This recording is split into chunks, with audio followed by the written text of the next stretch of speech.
ce dispositif massif de la part des Américains, toujours plus considérable, et nous sommes avec le colonel Goya, avec vous, Gérard Araud. Il y a 3 points maintenant, 3 points d'attache. Regardez les images de l'USS Ford qui quitte la Crète. Là, on est en Méditerranée, le plus grand porte-avions du monde, qui est aujourd'hui la base américaine en Crète, après une brève escale de quelques jours.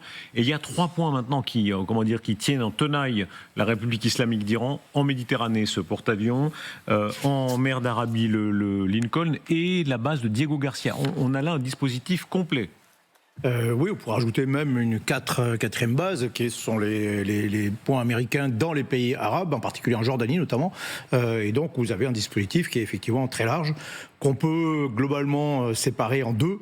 D'un côté, du côté d'Israël, du côté de la Jordanie, des pays arabes, on a plutôt un dispositif défensif. On sent bien que c'est là qu'ont été déployés un certain nombre de moyens défensifs. Là, on parle beaucoup des porte-avions, mais en fait, il faut parler de groupes aéronavals. Et les destroyers qui sont avec le porte-avions sont aussi très importants. Et de même que le sous-marin qui les accompagne probablement. Et donc, vous avez d'un côté quelque chose qui est plutôt destiné à protéger les pays arabes et Israël d'éventuelles conséquences d'une guerre américano-iranienne, et la force de frappe qui est plutôt du côté du Golfe d'Oman, et de l'océan Indien, où là c'est extraterritorial, où c'est quasiment américain, donc là ça n'implique personne d'autre. Donc là, pardon, pour être très clair, il peut décoller de son porte-avions sans demander à personne. Ah ben c'est un des avantages d'un porte-avions, c'est ça, c'est que il ne demande pas. Enfin, il faudra à un moment donné, en ce qui concerne Gerald Ford, aller quand même dans un espace aérien. En revanche, si vous décollez depuis l'océan Indien, vous pouvez attaquer directement, ou du Golfe d'Oman, vous pouvez attaquer directement l'Iran, sans demander l'avis de quoi que ce soit. C'est la raison pour laquelle je pense que c'est plus délicat, effectivement, d'employer de tels engins du côté de la Méditerranée que du côté de l'océan Indien. Est-ce que Trump a pu changer ? On a beaucoup dit qu'il ne veut pas prendre de risques. Là, quand on voit l'énormité du dispositif, l'hypothèse existe-t-elle qu'il veuille prendre des risques ? D'abord, je voudrais, pour poursuivre, dire à quel point nous sommes en face d'une disproportion écrasante de force. Ne parlons pas de guerre irano-américaine. Non, les Américains taperont. L'espace aérien, ils dominent, ils possèdent l'espace aérien iranien. Les Iraniens pourront envoyer quelques fusées sur Tel Aviv, mais ça, en réalité, c'est du tir au pigeon, quoi. Les Américains peuvent écraser l'Iran. Ensuite, la question qui se pose, c'est pour quoi faire ? Voilà, qu'est-ce qu'ils vont faire ? Et on a un peu l'impression que Trump s'est un peu piégé lui-même, c'est-à-dire qu'à partir du raisonnement un peu primitif, je menace l'Iran d'un coup de bâton, et donc je montre un gros bâton et les Iraniens vont capituler. Eh bien non, ça marche pas du tout comme ça, la diplomatie. Vous savez, je connaissais Jared Kushner, et qui avait été chargé de la négociation sur le processus de paix pendant le premier mandat. Et je lui avais demandé un peu naïvement, est-ce que vous avez demandé aux négociateurs américains comment ça s'était passé ? Et il m'avait répondu non, parce que je veux y aller d'un œil neuf. Ouais. Là, je suis sûr qu'ils n'ont pas demandé aux négociateurs américains qui ont négocié avec l'Iran pendant 10 ans avant d'arriver à l'accord de 2015, comment ça marche l'Iran ? L'Iran, c'est pas un pays où on dit tu vas capituler. Parce que si on prend les exigences américaines qui sont parues dans le Wall Street Journal et qui ont été reprises par Axios, on a vraiment l'impression que on demande à l'Iran de capituler. L'Iran ne capitulera pas. Et je suis convaincu que Trump n'a aucune envie d'une opération militaire. Est-ce que vous êtes si sûr que ça ? Parce qu'il y a beaucoup de fuites, notamment de la presse américaine, où on voit certains signaux qui laissent entendre qu'il pourrait vouloir redessiner le Proche-Orient. La vision israélienne du monde. On va redessiner ça à notre main. Mais c'est déjà redessiné. Le Moyen-Orient, c'est très largement déjà les Israéliens dominent le Moyen-Orient. L'ordre qui était celui avant le 7 octobre s'est effondré. Mais la seule manière de redéfinir le Moyen-Orient, ce serait l'effondrement du régime. Et comment voulez-vous qu'un régime s'effondre alors qu'il a montré sa résilience, sa violence extrême contre sa propre population ? Et je vois mal qu'on puisse faire tomber le régime à coups de bombardement. Revenons à l'aspect militaire pur, colonel Goya. Les mouvements d'avions, on va voir le mouvement de flight radar. Il y a une espèce de suractivité encore accrue qui concerne en particulier cette île de Diego Garcia. Et vous disiez c'est un point crucial parce que de là, il peut faire absolument ce qu'il veut. Alors effet de surprise total et liberté totale. On va voir ces mouvements d'avion et on va se rendre sur l'île de de Diego Garcia, où on voit notamment les nouvelles images satellites. Ce sont des sociétés chinoises maintenant qui donnent beaucoup de ces photos, hein, qui montrent quoi? Il y a beaucoup d'avions ravitailleurs, Oui. il y a des F-16 maintenant, beaucoup de F-16 qui arrivent sur place. Oui, alors l'avantage de Diego Garcia, c'est une sorte de porte-avions, grand porte-avions fixe en réalité. Son avantage, c'est qu'il est complètement invulnérable. Hein. On n'imagine pas une attaque quelconque de qui que ce soit sur Diego Garcia, surtout pas des Iraniens, c'est trop loin. En revanche, l'inconvénient, c'est que c'est loin aussi. Et donc, globalement, on y met plutôt des avions à long rayon d'action. C'est surtout une base de bombardiers, il faut être clair. Des bombardiers, des B-52, des B-2, dont les enceintes que l'on voit, les grandes huttes, les grands, je ne sais plus comment on peut appeler ça. Des hangars. Des hangars, voilà, je cherchais le terme. Ce sont des hangars à B2. Regardez, bombardiers un B2. peu condescendant du militaire français qui traite de huttes les maisons à B2. mais c'est pas, ça coûte 2 milliards pièces, c'est pas des huttes. Oui, enfin, l'engin coûte 2 milliards de pièces et nécessite justement un environnement très particulier, très sécurisé. Donc ça, en gros, c'est une base de bombardiers et une base de ravitailleurs en vol. Donc là, on le voit surtout des ravitailleurs en vol. Les F-16, bon, c'est peut-être pour la protection du site, mais ils sont assez peu utiles. Donc voilà, mais vous parliez d'action militaire, mais l'action militaire pure, il n'y a pas d'action militaire pure. L'action militaire, c'est une action politique, hein, c'est au sens d'une politique. C'est-à-dire que là, on a un gros déploiement de moyens dont on ne sait pas très bien en réalité à quoi il va se servir, quoi, à quel objectif politique il peut atteindre. C'est-à-dire que c'est beaucoup de moyens de frappe, énormément, effectivement, il y a de quoi écraser tout ce que l'on veut, mais ça suffit pas, quoi. Regardez les toutes dernières informations, effets, c'est très intéressant parce que visiblement il y a des signaux que les choses se rapprochent ou en tout cas qui veulent aller jusqu'au bout de la pression pour faire plier le régime. Les photos satellites des F-22. Cette fois-ci, et c'est la première fois de l'histoire qu'ils ont déployé les avions de chasse, les F-22 Raptor en Israël. Jamais auparavant Washington avait laissé ce type d'appareil en station dans ce pays. Sur les images satellites, on distingue 11 F-22 et ça c'est simultanément au fait que les bateaux américains quittent Bahreïn, quittent un certain nombre de bases par prévision d'un contre-feu iranien. Oui, bien sûr, on protège les endroits les plus proches. L'Iran a quand même des capacités de nuisance et capacités de frappe, hein, mais qui sont plutôt à courte portée. Ils ont un grand arsenal de missiles à courte portée, de drones, donc ils peuvent frapper le Qatar très facilement, ils peuvent frapper les pays arabes facilement. Israël, c'est un peu plus compliqué parce que c'est plus loin, donc là, il faut utiliser des engins balistiques à grande portée. Ils ont un arsenal de frappe anti-navire qui est aussi assez conséquent et dangereux. C'est aussi pour la raison pour laquelle l'Abraham Lincoln n'est pas très près des côtes. Il n'est pas dans le golfe arabo-persique, il est assez loin malgré tout des côtes iraniennes parce qu'on s'en méfie.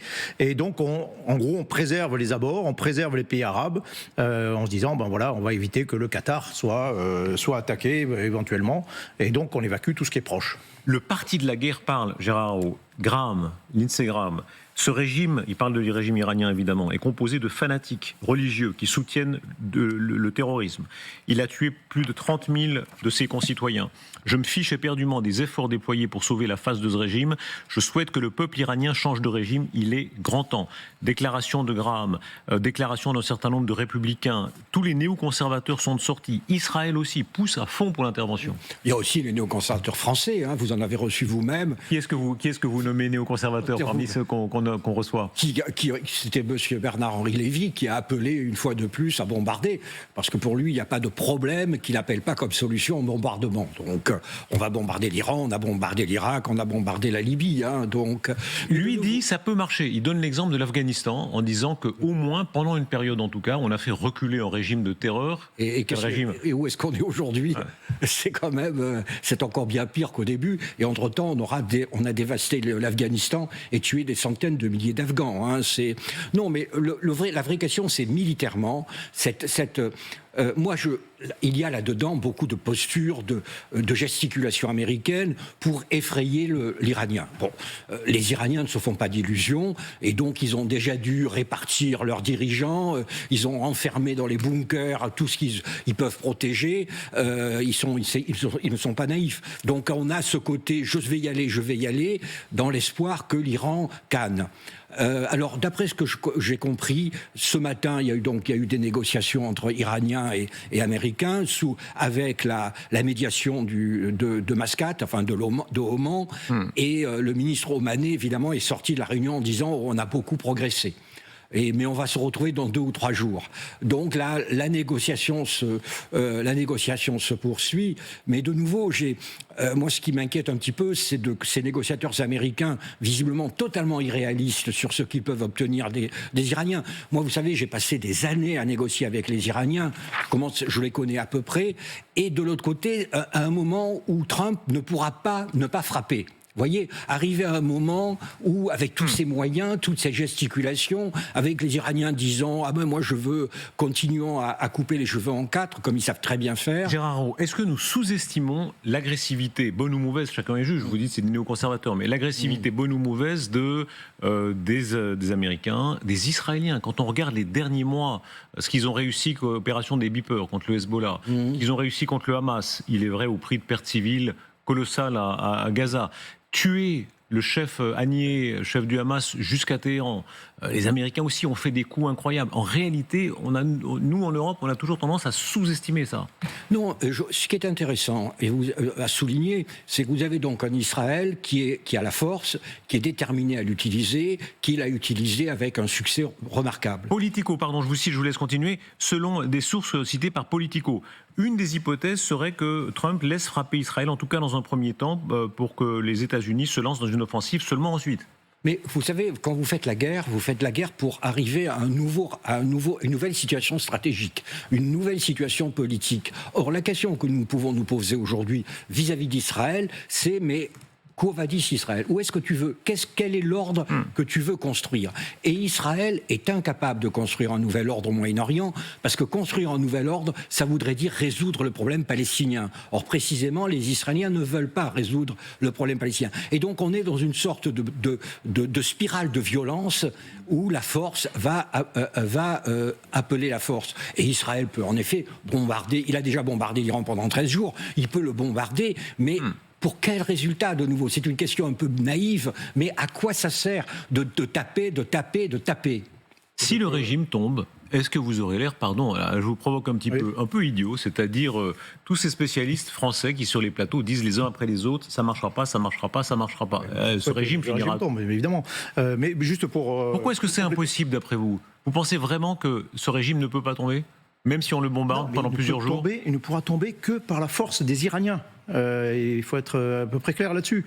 Dans tous ces exemples que l'on cite précédemment, on pourra ajouter d'autres d'ailleurs qui ont plutôt plus réussi, mais parler de l'Afghanistan, c'est pas les Américains qui ont chassé les talibans, c'est les seigneurs de la guerre du Nord, de l'Alliance du Nord, ce sont des Afghans. Le résultat a été très moyen. En Irak, c'est pas les forces aériennes qui ont chassé Saddam Hussein, qui ont foutu en l'air le régime, hein. Ce sont des forces terrestres américaines qui sont engagées. En Libye, c'est pas l'intervention aérienne qui a là aussi qui a détruit le régime de Kadhafi, ce sont des rebelles libyens sur place. L'intervention extérieure a bien aidé. On ne peut pas dire que ça n'a pas aidé.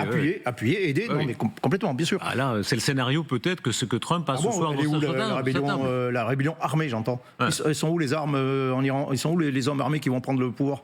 Le pouvoir, ça se prend avec des hommes armés dans les rues. Voilà. Pour l'instant, on n'a pas trouvé d'autres solutions. Et parmi ces hommes armés, ça peut être des gens du régime eux-mêmes, enfin des gens des forces de sécurité qui se désagrègent et qui rejoignent le mouvement de la rébellion. C'est souvent comme ça que ça se passe.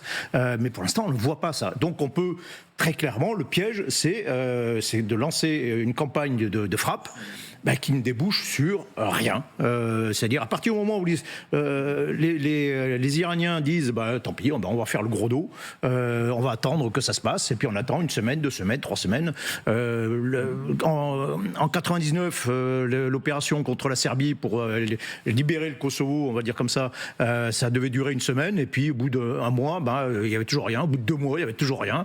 Et puis finalement, on a dû menacer d'une intervention terrestre, et Moscou a dû un peu taper le poing sur la table pour obtenir quelque chose. Qu'est-ce qui se passe si dans 3 mois les Iraniens cèdent sur rien? Ça va être très compliqué. C'est un peu l'inconvénient de ce type de campagne. Maintenant, si par miracle, ça aboutit à une fuite, à un effondrement d'un seul coup, de tout le monde s'enfuit, le régime s'effondre, et puis la population, les gens peuvent prendre les lieux du pouvoir, je serais ravi. J'en serais ravi. Mais, Trump a déjà pas mal changé, hein. Rappelez-vous, on a retrouvé une archive de 2016 quand il est en débat et il dit « moi, pas d'intervention extérieure », etc. On voit à quel point il a changé. Le discours qu'il a tenu l'autre jour, où quand même il rappelle sa vocation militaire bien davantage. Il n'a pas peut-être complètement changé, mais il y a un ton qui a visiblement changé. L'année 2026 qui peut être l'année d'intervention. Oui, non, c'est exact. C'est assez paradoxal parce qu'il a été élu, c'est vrai, sur le thème « je suis contre les interventions extérieures, le peuple américain en a assez », et le mouvement MAGA, le fameux mouvement MAGA, est un mouvement qui est en réalité très isolationniste. Et là, on a peu à peu, on a l'impression d'un Trump qui se prend, qui est pris d'une sorte de démesure. Il prend en compte la puissance américaine. Parce qu'au fond, tous nos débats s'appuient sur la découverte de la puissance américaine. Les Chinois se taisent, les Russes se taisent, les Américains font ce qu'ils veulent. Voilà, c'est ça. Et pour quelqu'un comme Trump, il est quand même difficile de résister à la tentation. Vraiment, on arrive en lui disant mais il n'y a aucun problème, vous avez les moyens de le faire, par rapport à une politique intérieure qui, par définition, est toujours décevante. C'est vraiment et donc mais je pense que le risque est évidemment la coupure de Trump par rapport à sa base. Vous rentrez des États-Unis, vous me dites deux choses très intéressantes. Une plutôt indulgente sur Trump, vous dites l'économie va bien. L'autre très critique sur Trump, vous dites il y a un climat un peu de peur. L'autoritarisme de Trump se marque. Alors, c'est vrai, d'abord, l'économie va bien. Hein. Tous les économistes classiques, enfin, les économistes que nous connaissons s'épuisent à essayer de trouver des traces d'une récession en disant, vous voyez bien, les droits de douane ont... Mais non, l'inflation est assez contenue et le chômage est à un niveau bas pour les États-Unis. Moi, ce qui m'a frappé, parce que comme en tant qu'ancien ambassadeur, vous savez, on fréquente surtout les milliardaires, hein, puisque ce sont eux qui peuvent investir en France, donc j'en connais un certain nombre. Et ce qui m'a frappé, d'abord, c'est dans les dîners en ville, hein, le dîner new-yorkais, à quel point les gens se taisent. Les gens se taisent, alors que d'habitude, il y avait toujours des discussions assez animées. On sent que le silence. Et deuxièmement, lorsque vous leur parlez en tête-à-tête, ils vous disent que jamais il n'y a eu ce climat de corruption pour obtenir les contrats fédéraux. Ils disent, et ils donnent aussi des exemples où des gens qui s'étaient prononcés contre Trump ont vu leur accès aux crédits fédéraux coupé, mais coupé avec brutalité. Ouais. Donc, ce Trump-là, est-ce qu'il peut, vous disiez la démesure, est-ce qu'il peut se dire, voilà, maintenant, je suis fort, je suis en place, de toute façon, les midterms, c'est perdu, peut-être qu'un président en guerre a davantage de chances de les gagner, j'y vais. Oui, mais vous savez, à mon avis, il y a un débat autour de Donald Trump, parce que Trump, c'est, comme je l'ai souvent dit, c'est la réunion finalement de toutes les extrêmes droites américaines, et vous avez une extrême droite néoconservatrice qui est là, alors qu'il y a d'autres qui sont de vrais isolationnistes. Rappelez-vous cet élu de Georgie, je crois, Marjorie Taylor Greene, qui était l'hyper-trumpiste, et qui finalement, à cause de ce genre d'aventure extérieure, a préféré quitter la Chambre et est devenue une critique féroce de Donald Trump. Et c'est quand même étrange, il n'y a pas de vrai débat aux États-Unis. Dans le discours qu'il a fait sur l'état de l'Union, il n'a pas vraiment expliqué pourquoi et jusqu'à quand et quels seraient les objectifs de cette opération. Mais vous avez raison de dire, ce sera sans doute un des grands moments de la présidence Trump dans la perspective de l'élection.